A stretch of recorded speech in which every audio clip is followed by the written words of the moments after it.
أعوذ بالله من الشيطان الرجيم. بسم الله الرحمن الرحيم. ولقد آتينا داود وسليمان علما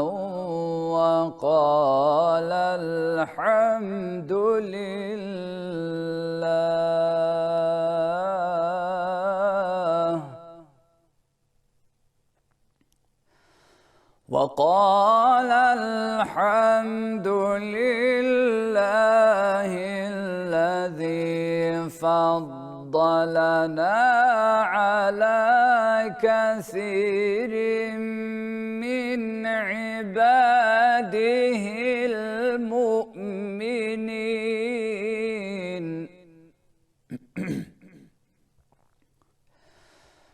وورث سليمان داود وقال يا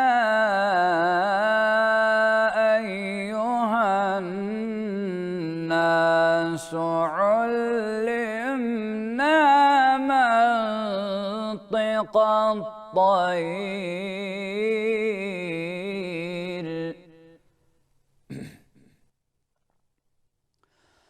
وقال يا أيها الناس علمنا منطق الطير وأوتينا من كل شيء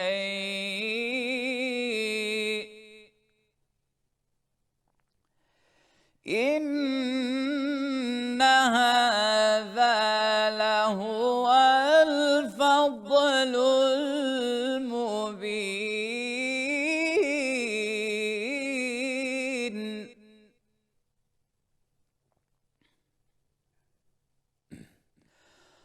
وحشر لسليمان جنوده من الجن والإنس والطير فهم يوزعون.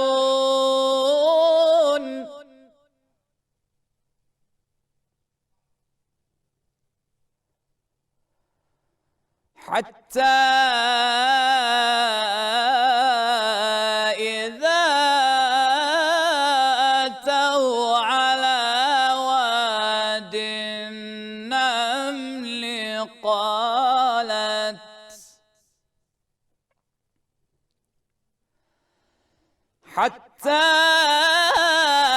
إذا أتوا على واد النمل قالت نملة يا أيها النمل ادخلوا مساكنكم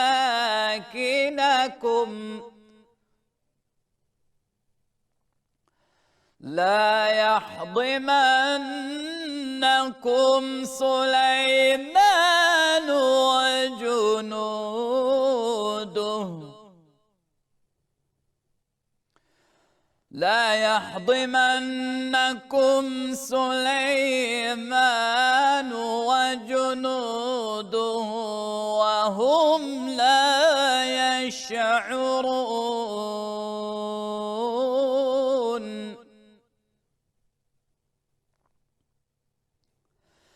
فتبسم ضاحكا من قولها وقال رب أوزعني أن أشكر نعمتك التي أنعمت على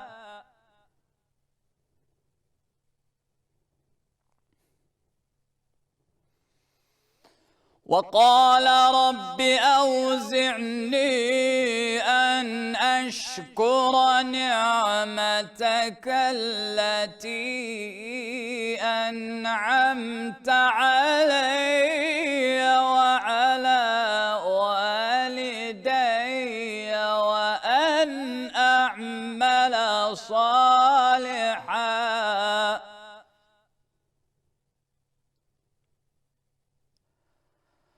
وعلى والدي وأن أعمل صالحا ترضاه وأدخلني برحمتك في عبادك الصالحين.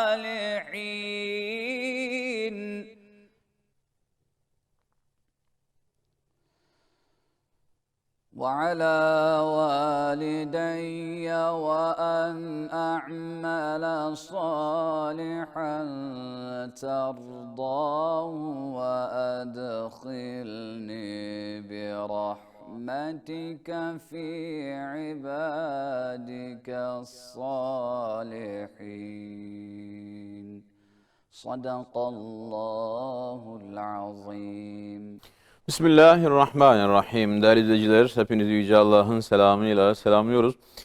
Sahur bereketi programıyla karşınızdayız. Bu sahur bereketinde de inşallah Ramazan ayının şu son vakitlerinde yine inşallah erişmiş olduğumuz bir şekilde idrak etmekte olduğumuz veya idrak edeceğimiz Kadir Gecesi ki Kadir Suresi, Kadir Gecesi'nin mana ve ehemmiyeti, o sureden alınacak dersler, bütün bunları konuşacağız. Kadir Gecesi'nde yapılacak olan şeyler.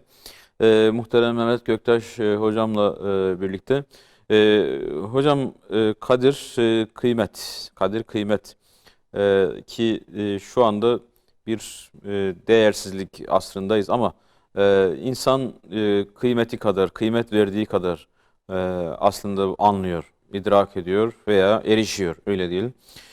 Kadir Gecesi'nin tabi Kur'an-ı Kerim'de özellikle ısrarla üzerine vurgu yapılması ve bu geceye çok büyük bir mana atfedilmesi, bu geceyi çok daha hani bir şekilde bir vazife bilinciyle, sorumluluk bilinciyle veya böyle aman ha kaçırmayalım işte endişesiyle, şuuruyla herhalde bir şekilde yani neyse duası, bu gecenin işte ödevi, öyle diyelim, ödevi neyse bütün bunları yapmayı gerekli kılıyor. Böyle bir girişle sözü size bırakalım. Kadir Gecesi'nden ne anlamak lazım? Kadir'den ne anlamak lazım? Buyurun. Ben de muhterem izleyenlerime hayırlı sahurlar ve hayırlı Kadir geceleri, takdir edilmiş, hakkı verilmiş bir Kadir geceleri yaşamasını diliyorum. Rabbimden niyaz ediyorum.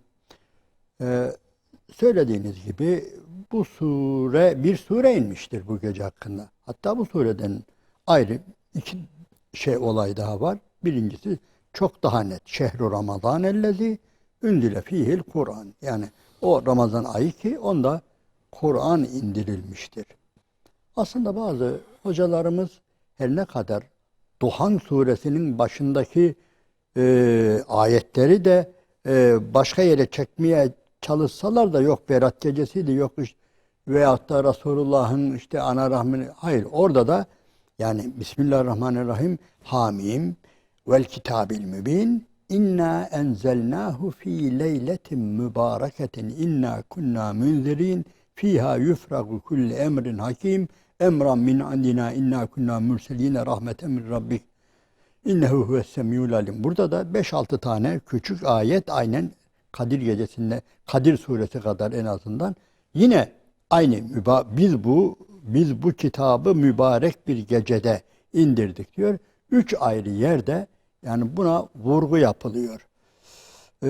Şimdi bu gece tabii bizim aklımıza ilk defa gelen olay bize düşen biz bu geceyi nasıl ihya ederiz? Biz bu geceden ne alırız? Ne verir bu gece bize? Tabii bir takım şeyler yazarlar. Güya İslami titizlik adına işte böyle bir yani Kadir Gecesi'ni yok sayma gibi, yani yok demiyor da ama yok demeye getiriyor, böyle şeyler var. Yine böyle görüşler var. İşte her insanın Kadir Gecesi ayrıdır. Kim uyanırsa, Hakk'a yönelirse tam olarak işte o onun Kadir Gecesidir falan. Bu yanlış bir görüş. Elbette bir insanın İslam'a girdiği veya şuurlu bir şekilde İslam'a sarıldığı gün onun için önemli bir gündür. Tamam, onu kabul ediyoruz. Ama yani Allahu Teala bir Kadir Gecesi'nden bahsediyor ve özellikle o Kadir Gecesi'nde Kur'an'ın indirilişi bir tarafa, yani sadece Kur'an'ı ben o gece indirdim demiyor. Yani orada tenezzelül melâiketu ve ruhu fîhâ min kulli emr. Yani her bir iş için o gece, yani bir defa hayrun min elfi şehr, 1000 aydan hayırlı olması ve bir de her bir iş için özel olarak meleklerin inip çıkması ve bir de ruhun da gelmesi. Yine burada önce ufak çelişkili düşüncelere bir iki cevap vermiş olalım da, efendim ruh ayrı bir melektir falan, yok, Cebrail'dir. Efendim zaten melekleri diyor birisi. Bir yazara baktım. Geçen mealleri şey yaparken işte zaten tenezzelül melâiketu ve ruhu. Demek ki bu ayrı bir şey. Hayır, ayrı bir şey değil. Başka yerde de öyle diyor. Başka ayetler var. Orada da aynen Allahu Teala işte men kâne aduvven lillahi ve melâiketihi ve rusulihi ve Cibril'e ve Mikâle. Orada da kim Allah'ın meleklerine, rasullerine düşman olursa, Cibril'e ve Mikail'e düşman olursa, tekrar yani Cebrail'i ve Mikail'i bir daha söylüyor. Niye? Onun ayrıcalığı var yani. Cebrail'in, Mikail'in bir ayrıcalığı var. Özellikle Cebrail'in ruh bütün dinlerde, hatta şeyde de, yani Tevrat'ta da, İncil'de de, yani ruh, hatta biliyorsunuz İncil'de bu biraz daha abartılır. Haşa. Yani aynen Hazreti İsa Aleyhisselam Allah'a eş olarak gösterildiği gibi Allah'ın oğlu, Cebrail'i de ruhu da Ruhul Kudüs diye ayrı üçün bir ayağı olarak gösterilir. Öyle abartılır. Ama abartma değil, Cebrail gerçekten çok ayrıcalıklı bir melektir yani. Meleklerin en büyüğüdür, ayrıcalıklı bir melektir ve bu gece iniyor hocam. Önemli olan, bizi ilgilendiren bu. Yani bu gece, yani Kadir Gecesi'nde Cebrail de yeryüzüne iniyor. Yani bizimle alakalı bu. Allah-u Teala bize bunu söylüyor. Yeryüzünde yaşayan kullarına bunu haber veriyor. Onun için bunları bir kenara kaydedelim. Yine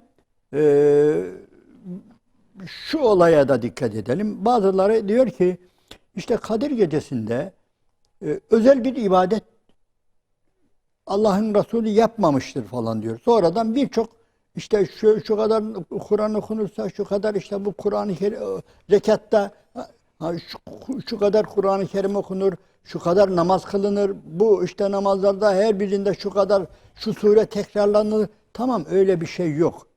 Peki ne var? Hazreti Ayşe validemiz soruyor.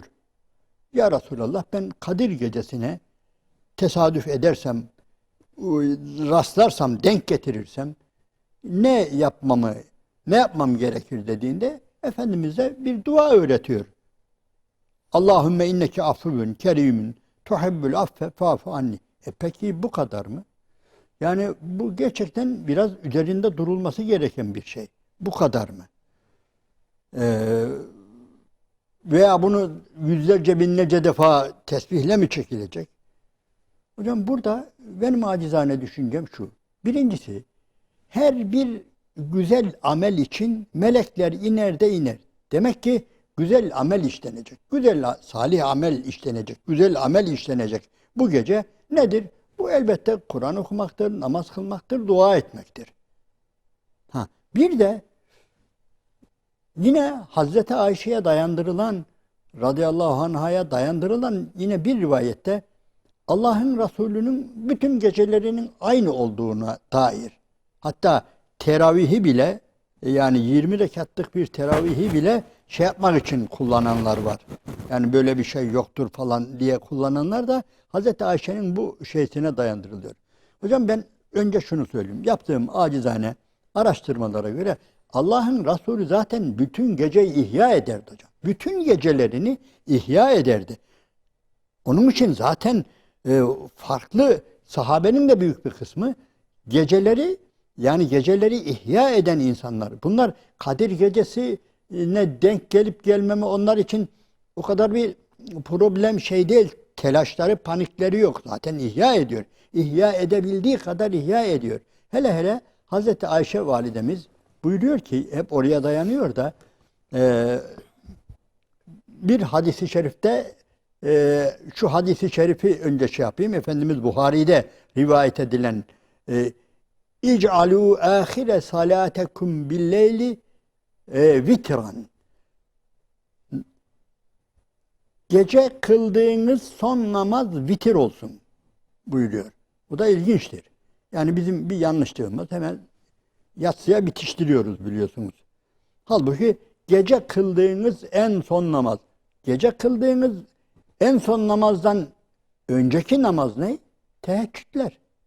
Yani teheccüd kılınacak en son vitir kılınacak. Yani bunu Hazreti Ayşe validemiz diyor ki Allah'ın Resulü diyor vitir namazını diyor ve 3 şekilde de kıldı diyor.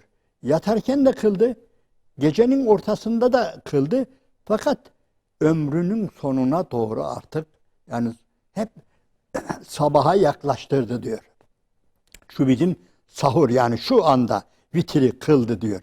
Ve o ana kadar da tabi teheccüd kıldı. Yani sahabe-i kiram Allah'ın Resulü geceleri zaten ihya ediyorlardı. Hep ihya ettikleri için yani fazla bir rivayet şey olmuyor. Ama biz bu Sure-i Celile'den, Kadir suresinden neyi çıkarıyoruz? Melekler iner de iner ve her bir amel için iner.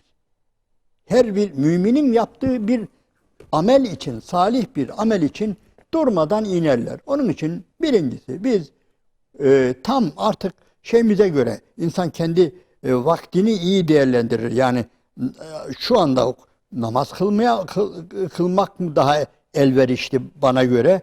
Kur'an okumak mı? Yapacak da öne alabilir. Birini öne birisini arkaya alabilir ama yani Kur'an-ı Kerim okuyacağız. Namaz kılacağız. Ondan sonra vitri de eğer dünden bıraktıksa şimdi kılacağız. Veyahut da yarın bu akşam bu şekilde ihya edeceğiz. Hocam ama ben biraz dua üzerinde durmak istiyorum. Madem bu kadar önemli bir gece, madem ki Allahu Teala meleklerini indiriyor herhalde bizim dileklerimizi de çıkaracak Rabbimizi. Elbette Rabbimizin haberi var ama bu kayıt altına almak için yani çıkaracak bizim dileklerimizi. Onun için ben kardeşlerden şimdiden mesela bugün işte sahurdan sonra namaz kılıp sabah namazından sonra yatacaklar veya herkes işinin başına gidecek. Ama geceye bir program yapmasını özellikle ben acizane dua programı. Ben bugün Rabbimden ne isteyeyim? Dikkat edin. Tamam bir takım kalıp şeylerimiz var bizim. Dualarımız var. Yani Arapça dualarımız var. Rabbenalarımız var. Hepsi var. Ama bir de ben bu gece ne isteyeyim? Bunu düşünmesi lazım. Yani bir insan kendim için ne isteyeyim? Sevdiklerim kim? Kim için çırpınıyorum? Yani onlara ne isteyeyim? Madem ki dualar kabul olacak, kabul olma ihtimali çok çok büyük, sevabı çok çok büyük. O halde yani bütün evlatlarının hepsini şöyle gözünün önüne alsın. Eşini, evladını, kocasını neyse herkes annesini, babasını hepsini gözünün önüne alarak bunların ne olmasını isteyecek. Şimdi burada biraz daha yine şey yapayım. Ben bir yolda göstereyim. Yani şunun için söylüyorum. Nice anne baba var tamam dua ediyorlar. Ama oğlumun ayağına diken batmasın diye dua ediyor. Kazancını 1000 eyle diyor. Birini 1000 eyle diye dua ediyor. Ondan sonra başka ağrısızı görmesin diye dua ediyor. Derdine derman ver diyor. Kızım vardığı yerde mutlu olsun diyor. Hep ama dünya hocam dikkat ederseniz sizinle epeyden beri bu geceleri konuşuyoruz. İstedikleri hep dünya. Ondan sonra hatta diyorum ya, otomobillerin arkasında anamın duası yeter. Anamın duası yeter diye yazarken bile tamam, güzel bir şeydi. Yani duayı gündeme getiriyor ama şöyle okuyunca bunun anası buna ne dua ediyor sence diye birine sorsam, bak burada diyor. Ha, nedir? Adam yola çıkmış arabasıyla. Demek ki işi var, gücü var. Oğlumu kazadan beladan esirge ya Rabbi diyor herhalde. Zaten ona güveniyor, bak dikkat. Tamam, dua onu da etsin. Kazancını efendim hayırlı kazançlar ver ya Rabbi oğluma. Herhalde böyle dua ediyor ki anamın duası yeter dediğine göre. Halbuki hocam anneler, yani babalar evlatlarının öncelikle hidayeti için. Bu çok önemli. Yani eğer sapkınlığı varsa, soğukluğu varsa İslam'a karşı doğrudan hidayet isteyecek. Yani yavrularıma hidayet eyle ya Rabbi. Yavrularımı senin yoluna getir, İslam'a getir. Yani bu çok önemli. Bunu bize öğretiyor. Rabbimiz yani birçok yerde öğretiyor. Yani evlatlara nasıl dua edilir? Yani dua etmenin gerekliliğini de şöyle ben bir vurgu yapıyorum. Düşünüyor musunuz hocam? Siz çalıştınız, kazandınız, okudunuz, yazdınız, çırpındınız, cennete girdiniz, vardınız.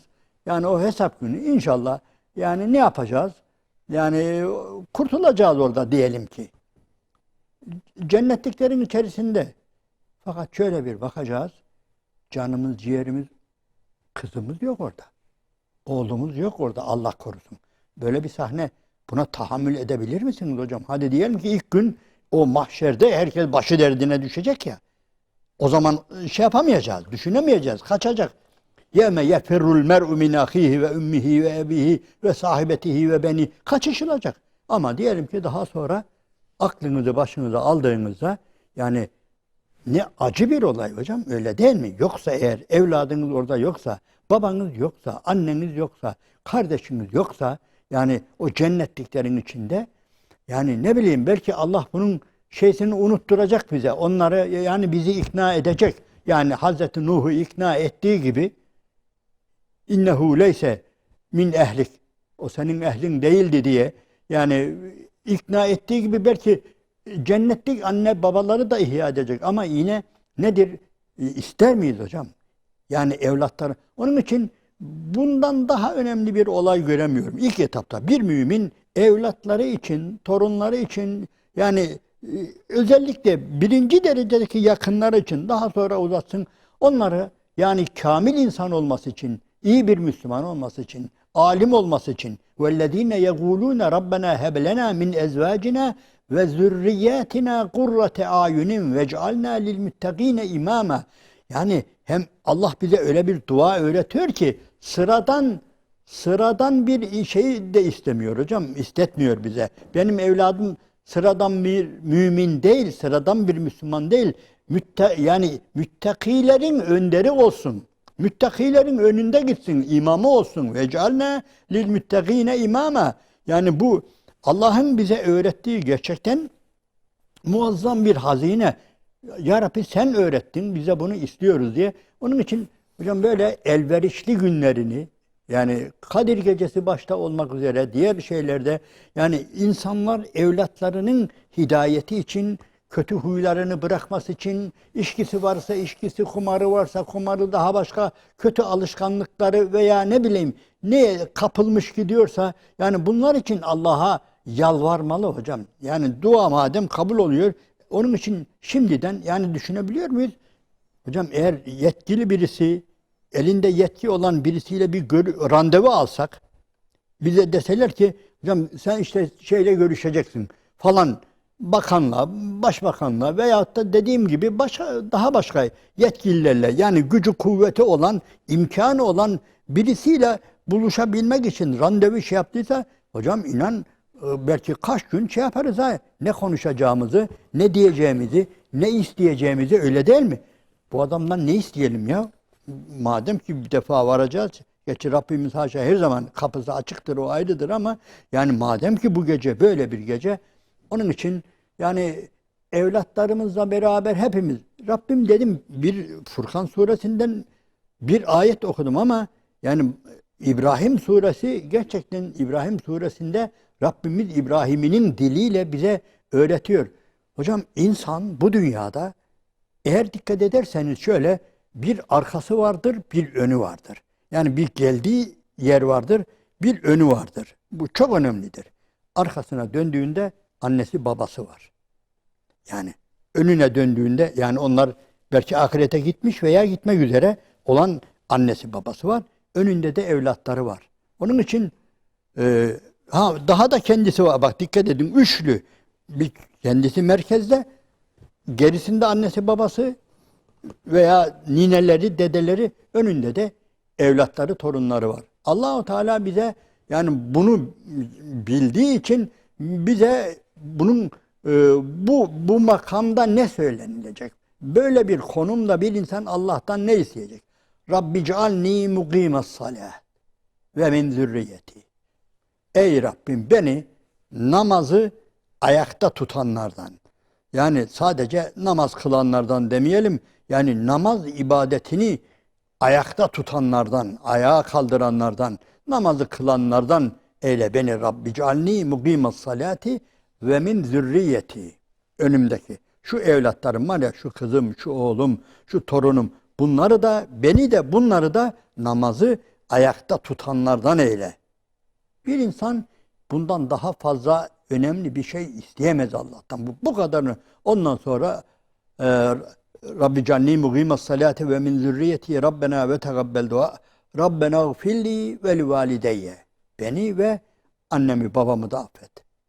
O hesap günü, yani huzuruna varacağımız gün, Rabbena gfirli ve li valideyye ve lil müminine yevme yegumul hisab. Hocam bu yani lafı çoğaltmak değil de, yani yani işte toplumsal hayatta kazıklar öyle çakılıyor ki, öyle güçlü temeller attırıyor ki Allahu Teala bize, ben, zürriyetim, anne babam ve diğer müminler. Bunlar ya Rabbi, bunları sen bağışla. Bunları tabii öncelikle namaz kılanlardan eyle. Annesi babası gençse, kötü yoldaysa biz onları da görüyoruz hocam. Bu da ilginçtir. Yani nice insan görüyoruz. Yani anneleri, babaları değil, yani iyi yolda değil. Kendilerini Allahu Teala nasip etmiş. Bu da Allahu Teala'nın başka bir lütfu. Tabii böyle bir anneye, babaya da ayrıca evlatlara dua edildiği gibi, onların da doğru yola gelmesi, yanlış yoldan uzaklaşması için, yani Kadir Gecesi'ni ben Müslümanların bu şekilde değerlendirmesini istiyorum. Dua, evlada dua, anne babaya dua dediniz. Öncesinde bir dua planı yapmak gerekir dediniz. Sonrasını da aradan sonra konuşalım. Buradayız değerli izleyiciler. Sahur bereketi inşallah kaldığı yerden devam edecek. Değerli izleyiciler, sahur bereketine kaldığımız yerden devam ediyoruz. Kadir Gecesi, mana, ehemmiyet ve bu gecede yapılacak şeyler dedik. Dua dedi hocam ki Allahümme inneki affuvun tuhibbul affe fa'fu anni gibi o meşhur dua ile beraber. Şimdi dua olmasa, duanız olmasa ne ehemmiyetiniz var, ne kıymetiniz var. Şimdi Kadir Gecesi de kıymet gecesi. Şimdi dolayısıyla kıymetinizle yani alakalı bir gece veya sizi kıymetli kılan bir gece nedir? O da dua ile ilişkili, dua ile alakalı. Ya şimdi bu daha önce gerçi söylediniz, yani o kadir kıymetli takdir etmek demiştiniz geçenki programlarımızda. Yani insan bir şeyi takdir edecek, yani ki ondan ne anladığı veya onunla olan iletişimi, alakası ortaya çıksın. Yani insan takdir edendir. Bu takdir etme yetisini de Allahu Teala'nın lütfuyla, yani Allahu Teala'nın verdiği bir yeti bu. İşte kadar, miktar, ölçme, biçme, tartma vesaire. Hayatı boyunca sürekli insan ölçüp biçiyor. Bir de ölçüp biçmesi yanlış olanlar var. İşte ölçtü biçti, kahrolası nasıl da ölçtü biçti. Oraya temas edelim hocam. Evet. Yani dolayısıyla doğru ölçüp biçmek, doğru tartmak. Çünkü herkes ölçüp biçiyor. Herkes bir şekilde bir şeyleri ayarlıyor veya bir şeylere değer veriyor, bir şeyleri kıymetli görüyor. Ama kıymetli gördüğü şey onun inancıyla, kanaatiyle, kabulüyle, tasdikiyle alakalı, tasavvuruyla alakalı. İşte dünya görüşü diyorlar. Dünya görüşüyle alakalı. Dolayısıyla müminin takdiriyle gayrimüslimin, yani inanmayan bir kimsenin takdiri farklı. Çok farklı şeyler bunlar. Yani benim kıymetli gördüğümü o kıymetsiz görüyor, değersiz görüyor. Dolayısıyla bir yerde Allahu Teala hani ve ma kaderullah hakka kadri ki Kur'an-ı Kerim'de 2 defa geçiyor değil mi? Yani bu Üç defa var. Bir de ma kaderullah. Evet. Şimdi bu Allahu Teala'nın hakkını takdir etmek. Şimdi Kadir, özellikle Kadir isminin verilmesi ki Kur'an gecesi denebilirdi. Evet. Nüzul gecesi denebilirdi. Bu Hira gecesi, ne bileyim, öyle bir şey söylenebilirdi ama ısrarla Kadir gecesi deniyor. Kur'an'ın hakkını takdir etmek. Kur'an'ı takdir etmek. E, Şimdi bu takdir konusu bütün insanlığın bir hani ortaklaşa yapabileceği bir yere gelebilir mi? Veya mesela Kur'an'ı ki bütün insanlar hani ona karşı mücadele veremediklerini gördükleri için veya meydan okuyamadıkları için, karşısında duramadıkları için onlar da herhalde bir yere kadar takdir ediyorlar Kur'an-ı Kerim'in işte yenilmezliğini. Şu kadir, kıymet üzerinde biraz daha durabilir miyiz? Tabii duayla başladınız. İsterseniz duayla da devam edebilirsiniz. Hocam, Buyurun. şimdi malumunuz bir şey bazen zıttıyla da zıttı mefhumu muhalifiyle de anlaşılır. Evet. Bir şeyin kadir kıymetini bilmek için, yani güzelin kadir kıymetini bilmek için çirkini de görmek lazım, biliyor musunuz? Onun için Kur'an-ı Kerim'de geçen bu kelime özellikle bu Müddessir suresinde ilk inen surelerden innehu fekkera ve kaddera fegutile keyfe kadder sümme gutile keyfe kadder sümme nazar sümme abese ve beser fegale in hâzâ illa sihrun yü'ser diyen ayet-i kerimelerde bir şey görüyoruz. Velid bin Mughire'den bahsediliyor. Hocam bu adamı biraz tanımak lazım. Allahu Teala'nın gazaba geldiğine göre bu adam sıradan bir adam değil. Rivayete göre epeyce yaşlı ve Halid bin Velid'in babası bu. Şu bizim Halid'in babası Velid bin Mughire. Bu adam değişik bir adam. Nasıl değişik bir adam? Gözüne bakılan bir adam. Kabe'nin yıkılan Kabe'yi yapma işi var ya, bu adamın şeysi ortaya attığı. Yapalım. Kabe yıkılıyor. Eskidi artık. Ondan sonra biliyorsun millet korkuyor. Yıkılacak biraz. Ondan sonra şuraya kadar, şu temele kadar yıkılacak. Ondan sonra yapılacak falan. Korkuyorlar. Acaba Kabe'ye kazma vurduğumuz zaman felç mi oluruz bilmem ne. Adam diyor yani şey değil. Yani bizim niyetimiz bu Velid bin Mughire. Hatta ilginçtir hocam, bu adam organizatör. Kabe'nin organizatörü, o yenileme, restorasyon yapılacak ya, onu organize ediyor. Ve diyor ki, iyi dikkat edin, para istiyor, yardım istiyor. Ama hiç kimse diyor buraya haram para getirmesin diyor. Sakın diyor. Yani faiz parası getirmesin diyor. Zina parası getirmesin diyor. Cariyeleri çalıştırırlarmış, zina ettirirlermiş birileri, oradan da para kazanırlarmış. Sakının diyor. Alın terinden başka helal olmayan hiçbir şeyi buraya getirmeyin diyor. Israr ediyor adam. İlginç bir adam. Sanki peygamber bu olacak gibi hocam. Böyle bir ileri gelen bir adam. Ve bir de sadece böyle bir takım insanlar öyle kalıbıyla, ağzının laf yapmasıyla ileri, bu şiir biliyor, edebiyat biliyor, söz biliyor. Yani bir sözün, bir şiiri ölçüyor, biçiyor. Ne puan verilecekse tabiri caizse onu veriyor. Yani öyle bir adam. Onun için yani o, eğer bu adam diyor, bir takım kitaplar, tarih kitapları diyor ki, eğer Velid bin Mughire ki Efendimiz'e varıyor. Söylüyorlar, ya ey Velid, sen bizim büyüğümüzsün. Bu işten anlayanımızsın. Sözden, şiirden, her şeyden anlayanımızsın. Şu Muhammed denilen adam sallallahu aleyhi ve sellem işte böyle böyle diyor. Bana Allah vahyediyor falan diyor. Bir dinle. Neyse bize de söyle diyor. Ve adam varıyor. Dinliyor hocam. Hamim surelerinden birisini okuyor. Peygamber aleyhissalatü vesselam. Adamın feleğe şaşıyor. İyice kafayı verince. Ve kalıbını basıyor. Bu bizim sözümüz değil. Bu beşer sözü değil. Bu Allah'ın kelamıdır. Bu ayrı. Bunu biliyor, hatta orada ikrar ediyor. Ve Efendimiz'den geliyor yanından hocam. Ebu Cehil denilen, özür dilerim, kafir, şerefsiz. Anlıyor hocam meseleyi. Bu diyor, bu da Muhammed'den olacak diyor. Eyvah diyor. Ondan sonra o daha konuşmadan varıyor bunu hocam üstüne işte biz seni bekliyoruz işte sen eğer bizden olmazsan şöyle olur böyle olur yani öylesine adamın üstüne varıyor ki adam ondan sonra geliyor diyor ki diyor bu bir sihir diyor. Bu bir beşer sözüdür diyor. Peygamber ve işte bu Allahu Teala'nın çok gücüne gidiyor hocam.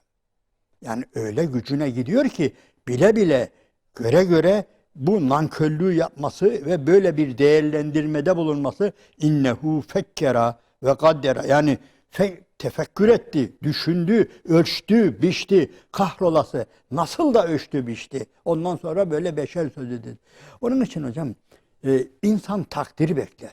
Yani gerçekten siz var ya bir konuya emek verdiğinizde eğer birisi yani buna burun kıvırırsa görmemezlikten gelirse hocam bu bizi çileden çıkarır.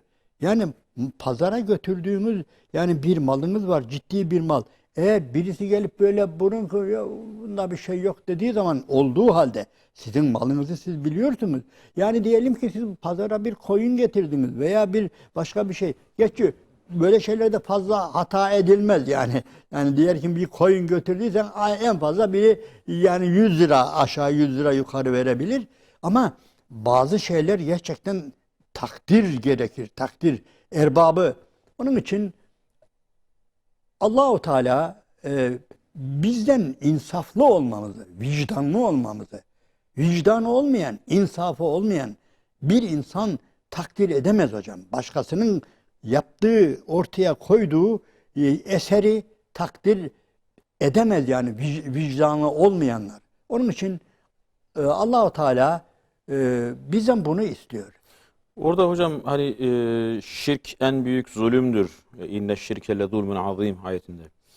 Şimdi bir insana herhalde yapılacak en büyük kötülük o insanın nisbiyetini, aidiyetini değiştirmek. Yani hani sen işte affedersiniz işte veledi zina, bu kimse veledi zina demek.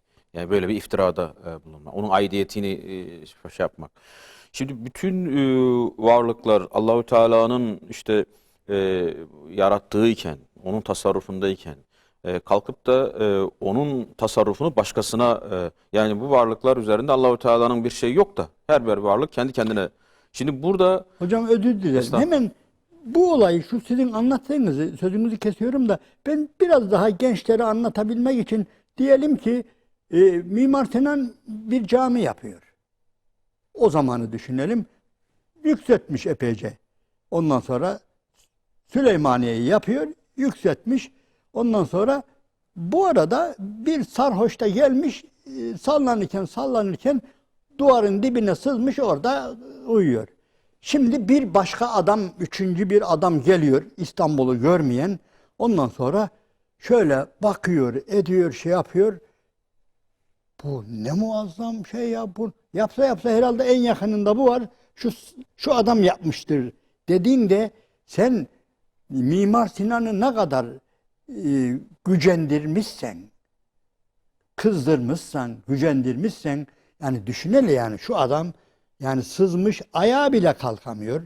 İçki içmiş, sızmış ve sırf burada yakınındadır diye veya şeyde bu ve o sarhoşa durmadan teşekkür ettiğini düşünün. Elini öpüyor. Sen bu minareleri nasıl yaptın? Sen bu kubbeyi nasıl yaptın? Falan diye. Bu kadar terslik hocam. Şirk bu işte yani. Günah olmasın da. Yani bu Mimar Sinan'ı unut sen hiç görme ama bir sarhoşa böyle bir cami yaptı diye yani bunu yapmak ne kadar şeyse mantıksızlıksa işte Allahu Teala hocam böyle işte yani Allahu Teala'yı gazaba getiriyoruz. Yani hiç alakası olmayan birileri yani elehum erculun yemşune biha emlehum eydin yeptışune biha emlehum a'yunun yubsirune biha emlehum azanin yesmaune biha yani onların elleri var mı var da tutacak elleri mi var yürüyecek ayakları mı var putlardan için diyor. İşiten yani duaları kabul eden bir kulağı mı var, gözü mü var gören falan. Allahu Teala gazaba getiriyor. Öylesine şirkin hocam bir insan var ya şirkin ne büyük bir zulüm olduğunu kendisi anlaması lazım. Bu Allahu Teala, yani biri öyle diyor demek ki öyle mi? Yok. Sen de anlayacaksın. Bu şirkin, yani hak etmeyen bir insana götürüp, hele bir de sadece el öpme falan değil de ücret, yani. Diyelim ki bu caminin ücretini, yani Kanuni Sultan Süleyman diyelim ki o sarhoşa verse, herhalde buydu bunu yapan diye. Düşün yani, çarpıklığa bak, hele dengesizliği olmayacak şey. O işte Allahu Teala'ya evlat isnat edenler hakkında, onların o şeyinden dolayı neredeyse gök yarılacak. Yani o iftiralarından dolayı. Meryem suresi. Meryem suresi. Son sayfasında, yani Evet. dikkat buyurun, kolay geliyor hocam. Bir insana günahlar böyle yağ gibi akıyor böyle. Yani haramlar, günahlar, şirkler, yani insanın ağzından çıkarken bomba gibi falan patlamıyor. Yağ gibi. Yani şöyle, iftira da böyle. Hani alakası yok gibi de, yani Hazreti Ayşe'ye iftira edildiğini Allahu Teala anlatırken iz telakkavnehu bi elsinetikum ve tekulune bi efvahikum ma leyse lekum bihi ilmin. Yani ve huve indallahi azim. Yani nasıl da diyor böyle konuşuyordunuz diyor. Böyle yağ gibi akıyordu diyor. Yani falan efendim zina yapmış diye, falan kötülük yapmış diye. Yani ağzınızdan yağ gibi akıyor. Ama bu diyor, gel bir de Allah'a sor bunu. Yani bu nedir? Dehşet bir olaydır. Orada da aynen öyle. Yani haşa ve galüttehazar Rahman veleda, işte Rahman'ın oğlu var. Rahman velet edindi derken Allahu Teala buyuruyor ki, yani neredeyse diyor bu sözden dolayı diyor, yani gökler diyor çatır çatır yarılacaktı. Dağlar şak şak ayrılacaktı ve yeryüzü dümdüz olacaktı. Yani bundan dolayı. Hatta hocam bu var ya, sadece bir benzetme değil.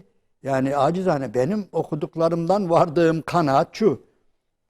Hocam yeryüzünden tevhid kalktığı an, la ilahe illallah'ın yeryüzünden kalktığı an kıyamet kopacak diyorlar ya. Bu da o zaten. Yani zaten eğer öyle olsa neredeyse Allahu Teala kıyamet koparacaktı. Yani ve galüttehazar Rahman velede demez ne, onu anlatıyor. Neredeyse kıyamet koparacaktım diyor. Ama nedir? Allahu Teala mehil verir. Yani ihmal Evet. etmez. Onun için gele bir Muhammed'i var gönderecek. Ortalığı düzeltecek, tevhidi getirecek ve epeyce devam ettirecek bir planı var. Onun için sabrediyor. Yoksa inan böyle biz bile günah olmasın. Ya da yeryüzünde öyle insanlar çıkacaklar ki, mesela bir Kurban Bayramı'nda sırf fakire yoksula et dağıtmak için canlarını verecekler. Yani Öyle. Yasinler çıkacak. Bunlar gelecek. Şimdi Mekke'de Kabe içerisinde 360 tane mi? 360 tane put var. civarında diyor Kabe ve bazıları. iç civarında 360 tane put var. Hocam şu anda Japonya'da tespitli bu. 8 milyon tanrı var şu an Japonya'da. Yani 8 milyon put varmış. Hindistan'da bu sayı tespit edilemiyor. Hindistan'da. Yani Hindistan'da kediden, fareden, böcekten, yani sayısız put var. Sadece inek değil. İyi o inek değil. Şimdi Japonya ilginç. Yani Japonya'yı biz hani Hindistan diyoruz, biraz daha mistik bir medeniyet, biraz daha şeyi var. Çok fazla folklorik gelenek. Şimdi Japonya böyle teknoloji olarak, teknoloji aklı çağrıştırıyor. Yani bu insanlar akıllarıyla düşündüler, bir şeyler yaptılar falan. Peki bu kadar yani aklını, ona akıl mı diyeceğiz, zeka mı diyeceğiz? Ben zeka diyorum. Zeka. Hani zekalarını kullanan, çalıştıran insanlar 8 milyon tanrı nasıl icat etmişler? Şimdi yalnız bunun aslında söylenmeyen bir şey var. Yani şu anki pozitivizm, yani rasyonalizm, yani şu an adı neyse, her varlığa, her varlığın hususiyetlerine zaten bir ilah şeyi veriyor. Çünkü eğer siz insanı Allah yaratmıştır demezseniz, insandaki 100 trilyon hücrenin her birini bir ilah olarak kabul etmek zorundasınız. Çünkü bu ilahlar, Öyle değil mi? Acayip çalışıyor. tabii Yani 100 trilyon ilah var şu an, o zaman 100 trilyon tanrı var.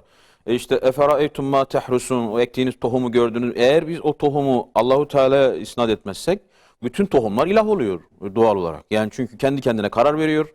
Topraktan ne alacağına karar veriyor. bir de mükemmel Nasıl? şekilde görevini yapıyor. Yani eğer bu mantıkla gidersek hocam, Hinduların ineğe tapması gayet doğal. Yani hatta çok da haklı oluyorlar. Çünkü eğer bu sütü bu yapıyorsa, bu arkadaş yapıyorsa, yani biz yapamıyoruz bunu. Bu sütü bu yapıyorsa bu ancak ilah olabilir. Veya eski Mısırlıların işte güneşe tapması, yani gayet haklı oluyorlar. Yani çünkü bu hiç bitmiyorsa, sürekli ışık veriyorsa bu ancak bir ilah olabilir. Yani şu anda adı ister demokrasi, ister neyle ilişkilendirirsek ilişkilendirelim. Şu an dünyaya hükmeden modern sistem bütün varlıkların, yani 8 milyon ilah değil, Japonyalılar yine azaltmışlar. Bütün varlıklara ilah gözüyle bakıyor. Şimdi dolayısıyla şirk ne büyük bir zulümdür. Korkunç bir zulüm ortaya çıkıyor.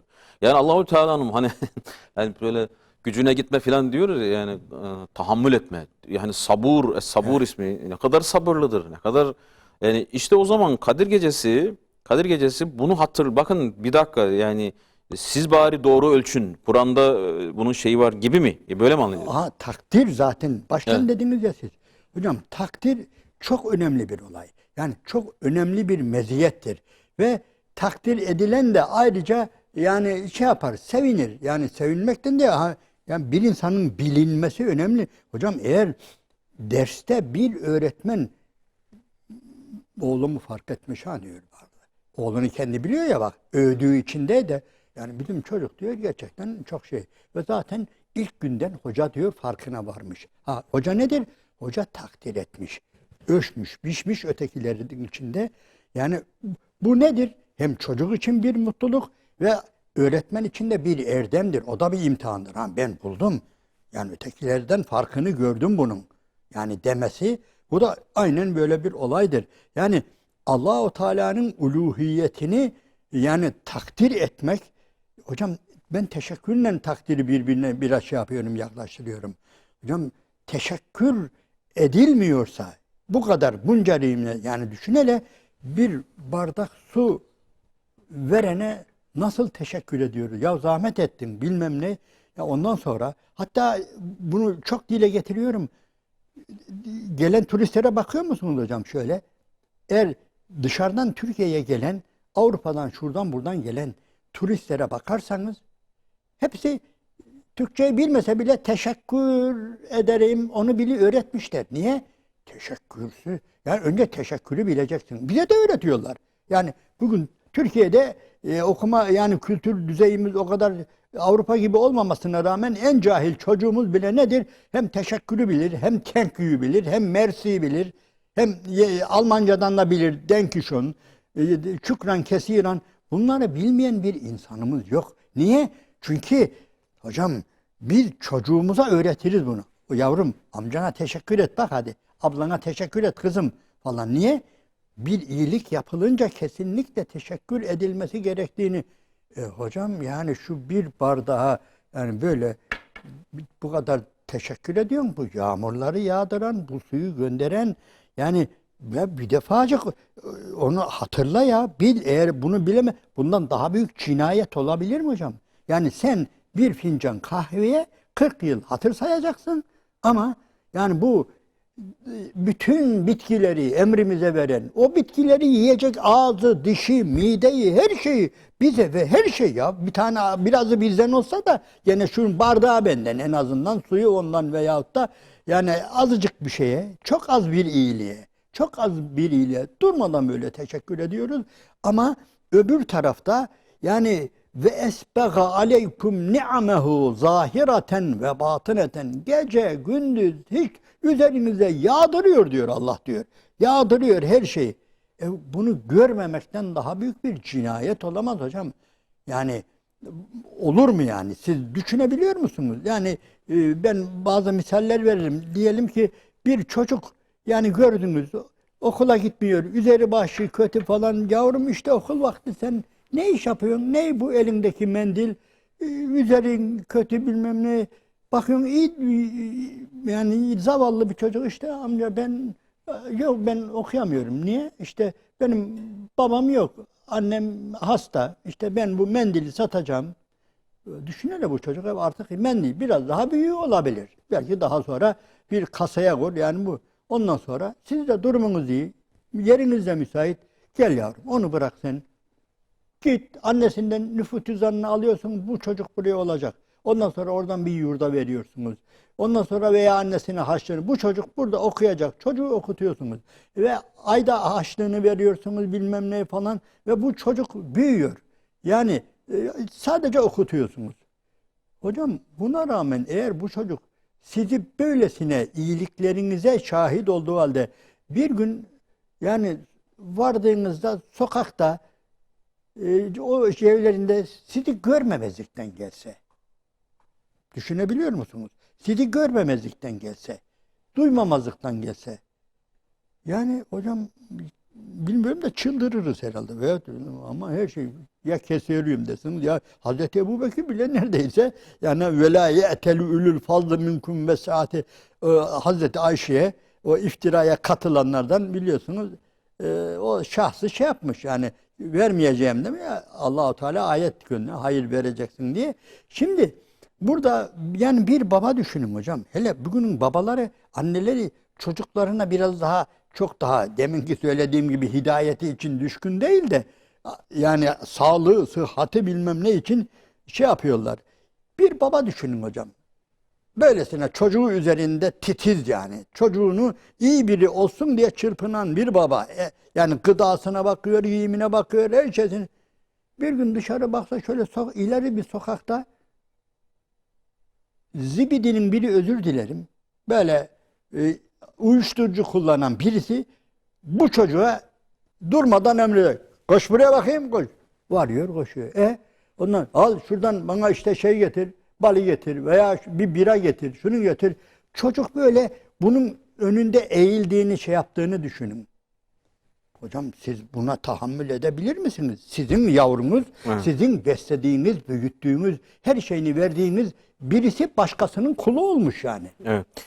Allah-u Teala hocam böyle bizi yaratacak, bizi yaşatacak, bütün nimetlerini verecek. Ondan sonra biz gidip başka bir puta, ey bizi bugünlere getiren götüren falan. Gel de hocam yani yanlış anlama da hocam bundan evet, daha büyük bir cinayet düşünebiliyor musunuz hocam? Yani Allah'ı bırakacaksın, Allah'ın yaptığı her şeyi inkar edeceksin.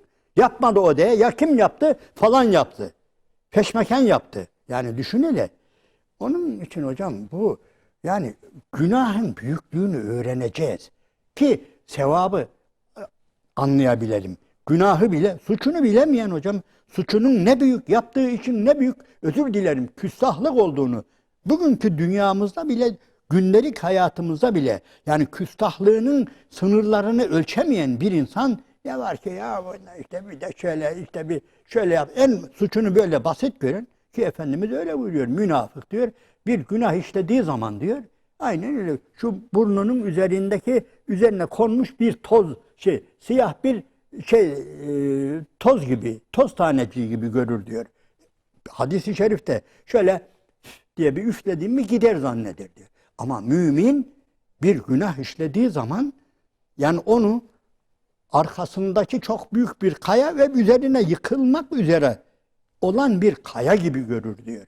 Mümin abarttığından değil hocam bu.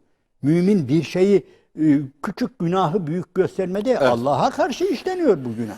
Hocam çok teşekkür ediyoruz. Allah razı olsun. Değerli izleyiciler, Sahur Bereketi'nin bu bölümde de sonuna geldik. Tabii Kadir Gecenizi yürekten tebrik ediyoruz. Rabbim inşallah bu gece hürmetine bütün kusurlarımızı, günahlarımızı affı mağfiret eylesin. Ve bu geceyi tüm Müslümanların, İslam aleminin kurtuluşuna vesile eylesin inşallah. Buluşmak dileğiyle hepinize Allah'a emanet ediyoruz. Esselamu Aleyküm ve Rahmetullahi ve Berekatuhu.